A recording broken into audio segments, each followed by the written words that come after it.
with 6 administration-backed candidates in the Magic 12, how do you think this would help advance the President's legislative priorities po? Thank you. Ngayon po, na naboto na po ang mga susunod na mga leaders natin, umaasa ang Pangulo na ang bawat isa, ang lahat sa kanila, na binoto ng sambayanan, ay tutugon sa pangangailangan ng taong bayan.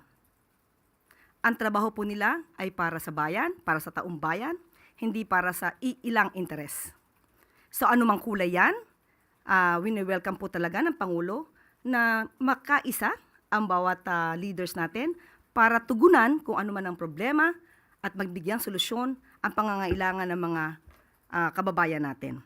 At inaasahan din po ng administrasyon ang presensya ng lehitimong oppositionist. Pero lalabanan po ang mga obstructionist na nagtatago sa pangalan ng oppositionist. Mga obstructionist na maaaring pansarili lamang ang kanilang ilalaban. Nabanggit nyo kanina that the President welcomes the presence of a legitimate opposition, pero lalabanan ang mga obstructionist.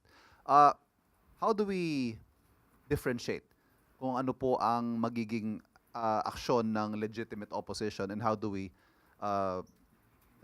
categorize the others na at masabi nating obstructionist? Napakadali pong sagutin yan. Una-una, pag sinabi natin lehitimong oppositionist, ang ipinaglalaban nila ay ang bansa, ang interes ng taong bayan, hindi ang personal na interes. Obstructionist, walang gagawin, kundi manira, walang makikitang maganda sa ginagawa ng gobyerno, at ang sariling interes lamang ang gustong palagawin. But isn't that a thin line, itong distinction po na ito? Hindi ko masasabing thin line lang yon. Makikita ang diferensya. Dahil kung ay paglalaban lamang nila ay yung kanilang sarili, hindi para sa taong bayan, obstructionist sila. At nung sinabi ho ninyong lalabanan, how exactly are you going to do that?